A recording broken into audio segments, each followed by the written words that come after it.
All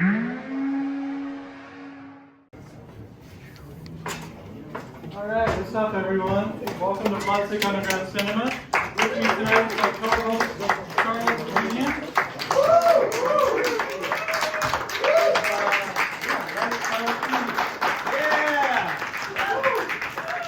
If you guys didn't know already, Charles is in town.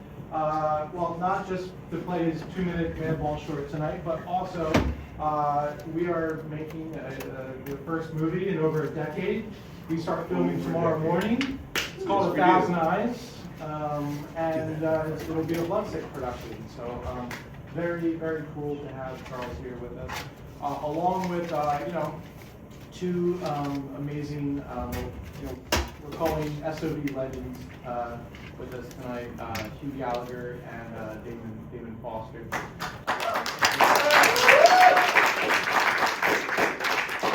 I want to do a quick plug for next month's show. We are calling it the Midwest, the Upper Midwest Stampede. We are playing two movies that you guys have probably never heard of. A brand new director, Victor Gabriel, is playing a movie called Hail Mare, and David Dawson is playing his new movie Zebra Hooves. So it'll be two sort of horror movies with animal next, but they're both really great. We'll watch trailers for those before we get into tonight's program. What else? Also, this is kind of like a cool reunion of people today. So another clip that we'll play along with the trailers is I dug up this old clip of Charles Pinion and Hugh Gallagher together in a movie called, what's it called? Metal Noir. Metal Noir from 1990. Yep. Hugh still had hair in that movie. And it's great. We'll play a clip. I was still young and and then so watch those trailers, and then we'll get into Madball. Okay. Anything else you want to add before? Madball I made right after I moved to New York after making Twisted Issues, and I made it on 60mm as part of a class project kind of thing. Like you had access to a camera and one reel of film in 60mm black and white, and that's kind of what it came out of this kind of class project context. Well, without further ado, let's bring up Damon Foster and Hugh Gallagher, guys. Yay!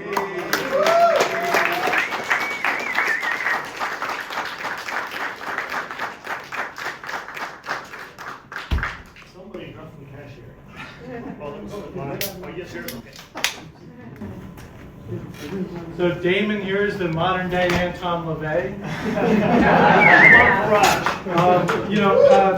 Damon, he had the very last day of submissions for the Bloodsick Underground Film Festival, if you guys went to, he had submitted, and it was so last minute, and I was so excited that he had submitted, because I've been a long-term fan of Damon's. So I sent him an email, and I was like, look, I'd gladly play your film at the festival, but I think it would be way cooler if we could do an event where you came out. And he was like, well, he lives in Arizona. And so what we ended up doing is he sent me a whole box of stuff to sell that a lot of you guys probably helped purchase. Those sales helped buy his flight out from Arizona. The fact that this man is flying from Arizona to be here in Philadelphia, to me, I think is really, really special. And never been there before. Yeah. I was over here recently, not here. And Hugh Gallagher, I've always said is one of the biggest inspirations for my films. Gorotica, especially, it's just this like high energy punk necrophilia film, and it's great. It's fucked up. It's filthy. I love it. And well, if you guys want to, you talk about your own movie. You want to go first, or should I go first? Go ahead. Okay, I come from there were a bunch of kids in elementary school in the early 1970s, and we all were big fans of monster movies and horror movies, like everyone here. And several of us thought we were going to become filmmakers. And one kid made a movie, it was based on The Exorcist. He asked if I wanted to be in it, and I said, yeah, that's just a bed. It's a bedroom, it's a pea soup. What's the point? I was an 8-year-old kid, and I thought this. Where are the monsters? Where's the action and stuff? So I was never in that movie, and so I started making my own films. And then I discovered foreign language TV, the Japanese superhero shows of the early 1970s. I was 6 years old when Kamen Rider 71 came out. And we got a lot of untranslated Japanese TV shows back in the 70s. And once I saw something like Kamen Rider, which they combined horror, fantasy, drama, comedy, all these other elements. Once I saw that, I honestly could never watch Night Gallery, Kolchak the Night Stalker, or other Dark Shadows ever again. Because I was used to seeing, it's going to start out kind of like horror. It's going to be some monsters and some creatures kind of prowling down the hallway. And then there's going to be some characters that are kind of comical and funny. And then at the end, it's going to be this kick-ass fight scene that might last 5 minutes. And once I saw that kind of changed everything for me. And so that's the way I grew up. I was exposed to the Japanese stuff and some American horror movies and a lot of British comedy and punk rock and a lot of different things. And that's why I combined all these things. Whenever I write a script, I combine these elements together. And we need John Cleese in between these two movies so he can say, and now for something completely different. Because this is you do standard horror, as I recall. I haven't seen Gorotica in years. I liked it, but that was years ago you gave me the tape. Yeah. But mine, there's a horror element, and there's a comedy element. There's a lot of fighting in it. I'm trying to be funny. No doubt, you're going to say, oh, that was so stupid. Because it's really hard to make people laugh. I try as hard as I can. And the other problem is with Mummies and Martians, I have been absent from filmmaking for 20 years. First movie in 20 years, Ron. I hadn't done it in a while, so I had to relearn a lot of things as far as the digital technology, the CGI, and the green screens, and the chroma key, and it's painful at points. Sometimes it's so obviously a green screen when it shouldn't have been a green screen. I was trying to relearn some things because I had not made a movie in 20 years. I fought that addiction. It was like being a crack addict, being clean and sober for 20 years and then having a relapse. I started writing scripts again. I fight it. I tell you, I wish my mind was obsessed with the stock market and money, but no, I tell stories. So when you see Mummies and Martians, hopefully you understand that I was inspired by a whole different, a whole collection of different genres, and it's very, very limited budget, made on a laptop. It is feature length, and I feel bad because yours is only an hour. Yours is only 2 minutes. I feel bad that mine's dominating the whole show. Well, you know what though, Charles and Hugh have been here before, and you're our esteemed first-time guest. Oh, okay. So I feel like you can get away with it. Another cool tie that I thought with this was, I had found out that Damon and Hugh had published a magazine together, so there's also sort of a reunion. So Hugh and Charles worked together in 1990. You guys started making magazines together in 93. Maybe 94. Called Oriental Cinema, Yeah. which you have some over here. He took me under his wing, the director of that publishing. So yeah. So and you haven't seen each other in 30 years. Last time I saw you. We look just like. Yeah. You had a full head of hair then. Even way back then, I had a forehead like a Klingon. Some big luck shit go on. And tell us about Gorotica, Hugh. Well, like I said, knowing Damon I did Dracula Publishing, I saw his fanzine Oriental Cinema, and I thought this was really cool. This would be a neat magazine. So I contacted him, and we just made a deal where he sent me the stuff, I laid it out, and we made a magazine. It did really, really well. It was like my top 3 magazines were Dracula, Oriental Cinema, and She. And I did that until 2006 when the internet destroyed everything. Oh, yeah. Yep. But Gorotica is nothing like any of this. Gorotica is my fight against necromantic. Everyone said that was the greatest movie about necrophilia, which is why would anyone try to make something better on necrophilia? I don't know, but I did. And I thought this was more of a story, and it's very strange. I don't know what to tell you. It was made in like 3 or 4 days in Memphis, Tennessee, and it's weird. So I'm just warning you now, it's weird, and a lot of weird shit in it, and I don't know what to tell you. But it's held up for forever, so that's great. So we'll have maybe a brief intermission between the 2 features, and then after Gorotica, Charles and I will host a Q&A of Damon and you to talk about the 2 films. And we thought it'd be fun just to do it all together instead of two separate Q&As. So please hang out tonight and enjoy the films, guys. Thank you for all three of you guys for traveling out here.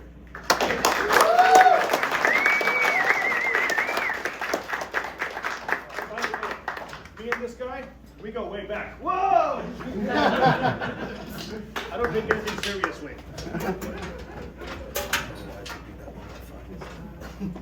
That hurt your spine? No. Okay, good for you. Thank you.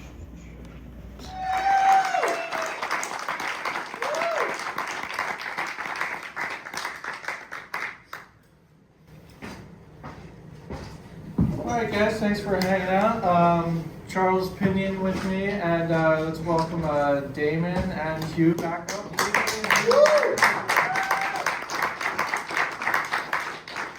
Excellent work, Damon. Excellent. Where's Hugh at? So quite the pairing here. I feel that, like you said, movies can't be any more different. But I think there's a pretty cool common thread of DIY spirit to these things. Man, where do I start? I think you did. Yeah, so, all right, so I have a question. I saw in the credits, so I don't know if anyone was here in December, we showed a couple Richard Baylor films. I saw he had a special thanks in Gorotica. What was the connection with that? He got me all the White Slug music. Oh, I saw. Yeah. He's connection. I can't remember. It's been so long ago. I can't remember. We went back and forth all the time. He's from England. I think he used some of that music in his movies. And I asked him about it. He got me in touch with him, and I was able to get mine. Awesome. Cool. I thought the music in this movie is really cool. A lot of good music. Yeah. Another past Bloodsick guest connection. We saw Donald Farmer in the credits. He was one that helped me get Eddie Jason in the movie because I couldn't find one to play that part, surprisingly. Because anybody I approached with it, they did not want to play that part. And he told me someone of mine, and she was so easy to work with. She was great. She was really good. I think now she works for a Christian TV station. She earned her way there. Was it in her resume? Damon, your movie, the editing is what really shines, I feel like. It's absolutely insane. I mean, you've got so many things happening on screen at the same time. Yeah, you can't follow everything, and that's what makes every scene so difficult to do. Yeah. Several people, several... I mean, you're on screen sometimes 3 times at once. Well, not anytime, but most of the time, if there's a mask, that's usually me. And that's the reason all the characters are masks. So I can double for most of the males, and my wife, Jocelyn, can double for most of the females. And I would not have an actor drive all the way from Tucson or Phoenix to come and wear a mask. Sure. And they wouldn't want to do that either. They want to have their faces seen. And I would always make sure you're roughly my height, close enough. And I said, we're going to get all your scenes done in one day because I don't trust anybody. I've had so many fucking people flake out on me, and you guys have probably experienced that too. Oh, yeah. And so I would decide if it's a newbie, I'm going to get all their scenes done in one day, which might mean starting at 9 a.m., working all day, and I get every conceivable angle, and I get green screen backups because I don't trust anybody. That's one thing that I learned long ago. And then, obviously, like I said, I'm double for the masks. Now, how often are you filming an actor on a green screen, and then you have to go in later to add other actors? Constant. 2 or 3 years, yeah. Wow. So that you shot this movie over 2 or 3 years? Yeah, I think I started it at the end of 2021, finished it in 2023. And part of the reason it took so long is because it was made on a laptop that it was overkill for the laptop. It was like I had to keep taking it in because of the memory issues. Even with the external drive, it was a pain in the ass. And now, the more recent movie I made, I have a much bigger computer, so it's a little easier. And it's not, the green screen stuff is not as obvious with those damn green lines. Trying to get rid of the green lines, and you never know, is there something that the camera thinks that part of my pants are green?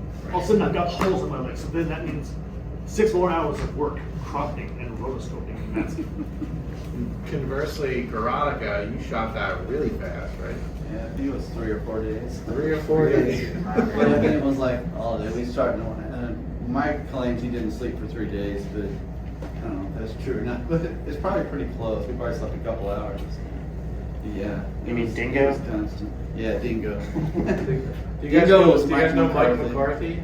McCarthy? You know, he's another independent filmmaker. This is his first movie, Gorotica, right? Yeah. Under the fake name of Dingo Jones. But he went on to make Damn Elvis, Super Starlet ID, Teenage Tupelo, and The Sore Losers, which are what did they do? Sore Losers. Awesome stuff. But yeah, do you guys have any questions in the back? So I got a question for Hugh. You mentioned White Slug at the beginning of the Q&A. They were a hugely prolific band in the UK industrial noise scene. Yeah. I'm curious, did you have any direct interaction with White Slug or Jason Whittaker during the production of the movie? It's Did you been so ever long see it? ago. I can't remember. I know that it was in a Richard Baylor movie, and I heard it, and I thought this music sounds awesome. And I contacted him. He says, "I'll get you in touch with him." And I really can't remember. Yeah, You know, it was yeah. England. It was just back and forth. You know, through. I mean, back then it was mail pretty much. It's like he was like super underground in those days. He was in this other project, Pax Minora, that was fronted by a UK dominatrix. That's how I learned of him. White Slug was kind of an afterthought. Oh, yeah. So to see that come up in the movie tonight, that was kind of a pleasant surprise. Well, and the guy, Robert Walters, this guy, he's big in Texas. He's helped me produce these movies. He's big in Texas music, and that's other bands were from Texas. Yeah, So if you Turmoil see- and Toy Box as Yeah. well. That was this guy, Austin Cooley, who worked a lot with Richard Ramirez and that whole like Houston Camp of Harsh Noise. So like the music direction for that picture was entirely on point.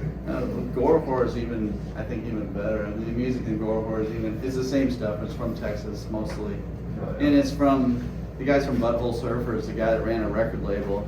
He just sent us a whole bunch of shit that we could use. What was it, Gibby Hayes? I King Kong. don't remember. King Kong. Yeah, it was King Kong. Like Pain Teens. Yeah, Pain Teens is who we were Teens are trying to fantastic get. as well, We were trying to yeah. get Pain Teens and they wouldn't do it. Oh, And they saw I sent them the script and they said no. And then and he didn't understand why. King Coffee didn't understand why, so he just sent us a whole bunch of shit we could pick through, and it was great. We got some really good music.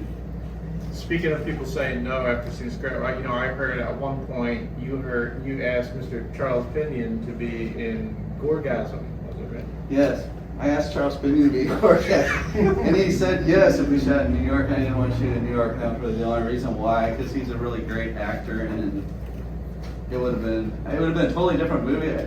I'm not saying it would be better or worse. It would have been just a totally different movie. I'm sure it would have been great, but I mean, To my eternal regret. At the time, my memory was, I'd love to come and shoot it for you. yeah, maybe that was it. Yeah, I don't like anyone shooting anything for And me. you're like, I want to shoot my own thing. Hey, you that's what? a question.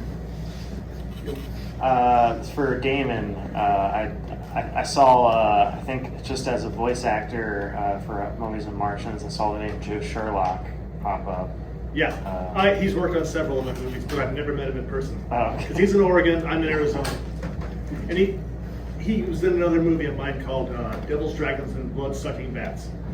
And I just said, it's another fight scene. It was like this female wrestler fighting a bunch of like these the cultist satanic types with these silly looking cartoon horns. So I sent him the robe and the horns to Oregon, and I said, all I need is a white background or maybe a green background, because chroma key I can take out any color. And I told Joe Sherlock just to do this, just come running up, throw a punch, and go, whoa, and then fall over. And that's what he did. And as you mentioned, his voice is in this. That was really easy, just send me the voice. And yeah, we've collaborated on a number of films, and yet have never met in person. It's funny how that happens in this business. We met because of some internet, it must have been almost over 20 years ago, some internet filmmakers collaboration thing. I don't remember what it was. This is way before the social networking we know today. It was before MySpace even. So I don't know how we hooked up originally. Through Dracula. Maybe, a long time ago. I can barely remember yesterday, so who knows what happened 30 years ago. So speaking of that, that's one of the movies where I feel like you really like lean hard into like the Satanism aspects, right? In Demon, the one with The Devil's Dragon. Even I'm forgetting that. So the Devil's, I wouldn't call it a trilogy. There was two of them, unless you include Age of Demons, because there is one continuing character that does link them together. Yeah. But the Devil's Dragons movies, that was the ones where I really took advantage of the satanic angle. Yeah. You know, it was just because people kept saying I looked like Antoine LaVey. What do you guys think? And so, why not? Make lemonade, make lemonade. Just you know, You've also got your Satanic Views TV show. Oh yeah, I take total advantage of it, totally exploit it. Yeah, I haven't done satanic views in a while. You know. Are you still a proud Satanist? I don't know about proud. Yeah, I don't know. I guess I don't usually use the label a lot. I let other people label me that if that's what they want to do. I'm just an atheist with a sense of humor, and that's pretty much what Satanism is all about. Unless you go with the Temple of Set, they believe in the mumbo jumbo. The Church of Satan does not. Satanic Temple does not. At least the people I've met, and I've met all people from all the different satanic groups, and it was often totally coincidental, just for different reasons, different projects. Goth clubs, punk gigs, independent films. I crossed paths with a lot of them just over the years. Sure. Hugh, Gorotica, it opens up with Getty chasing, masturbating to True Gore clips. Super gnarly. Later in the movie, the corpse gets his nipple pierced. And I remember hearing a story that you could not watch that. That was totally the dead guy's idea. He had an idea, he wanted to have his nipple pierced and then he was going to come back to life. And I said, no, you can't come back to life, you have to stay dead. It was like a dream sequence or something. I said, but he was so insistent. I said, okay. Unfortunately, I make these gory movies and stuff. I hate real blood and I hate real gore. It makes me sick. But, so, I set the camera up and I walked in the other room and we thought we screwed it up, so I made him do it again. They actually took it out and did it again. But in the movie, I actually used the first one. I never did tell him that. I used the first one and the second one. But yeah, that was real. That was totally real. If you kind of see like liquid because they iced it up first before they did it. To kill the pain? Yeah, hopefully kill the pain. I mean, you gotta admit that guy was a good dead guy. He never blinked, he never moved. You thought he was dead, you really did. And he never did. It's like you're cutting, you're like editing, you're thinking, well, I gotta watch for the blinks. He never blinked, he never blinked. He's like a perfect dead person. So speaking of that opening sequence with Getty Chase and masturbating to True Gore, that's the exact T-shirt that she's wearing in that. She masturbated in this T-shirt. I still have. And If you guys follow Bloodsick at all, you know, we made this movie called Pick and Torchstar Scarecrow Factory last year, where Hugh Gallagher plays himself and he's directing Gorotica 2. And Tina Kraus wears that exact T-shirt, sort of recreating that. She might have stretched it out a little bit. Yeah, any other questions from you guys? Yes. The two of you mentioned not having worked on movies in a long time. So while you weren't making them, were you guys still like following like other, you know, low budget stuff, or were you kind of away from that for a while? These other two, okay. Us two, okay. All three. 15 years. Okay. I was still aware of independent films. I still saw some. I wasn't making them, but that was because I went off and I was doing, because YouTube had come along, and I started doing my Satanic Views series. And you know, the only real reason I call it Satanic Views is because nobody would have watched it if I said what it really is. Damon Foster's vacation videos. and so that's, I mean, I had plenty of pentagrams and trappings and things like that. So, and there was, the music was by like a psychobilly band, so it all fell into place. And part of it was just like these travelogues, because I've been all over the world.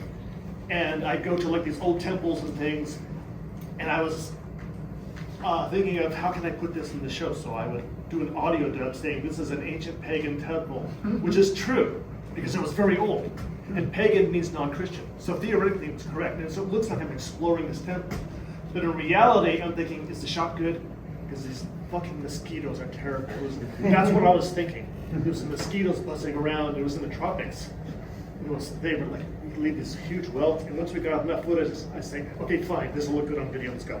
So little things like that, and animal encounters where it was very dangerous, feeding a, 14-foot crocodile in the wilderness, and I had raw chicken. No one to sue if anything went wrong. There was no barricade, and I had this chicken, and he comes up and he eats it, so I was doing a lot of dangerous stuff, handling a lot of scorpions and bats, had bats biting me and stuff. A lot of fun, jackass type stuff. It's called Satanic Views, but it's also political and film commentaries, and I was doing that for 20 years. And then I got bored of doing that too. So that's how I answer the question. And if you forgot what the question was, answer it again, because I forgot what the two of you had mentioned not working on movies in a long time. Yeah. And so I was just wondering, when you weren't doing that, if you had still been following. I was following for a while. I did directly, well, I stopped that a long time ago, but I started doing Horrible Hugh's Coffin Reviews, and I would review independent movies dressed up as a ghoul in a coffin. And that's on YouTube. If anyone wants to watch, there's like, I don't know, 8 or 10 of them, I don't know.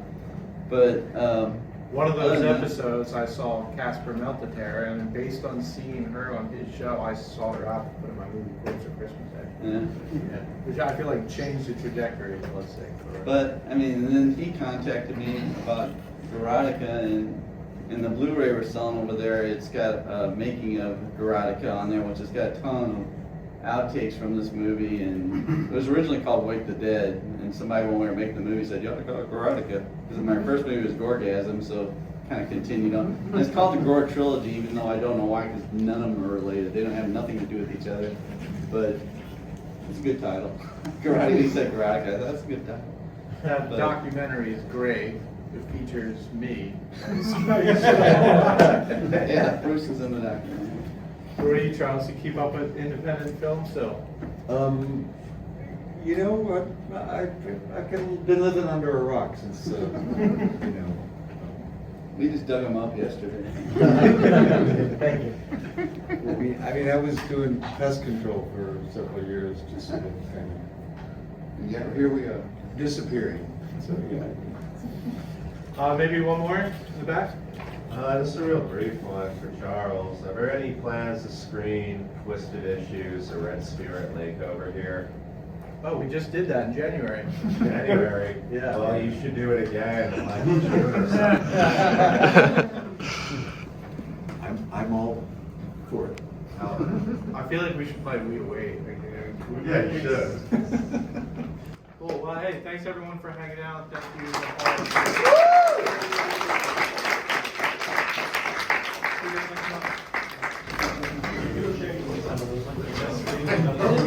I wish I could see it.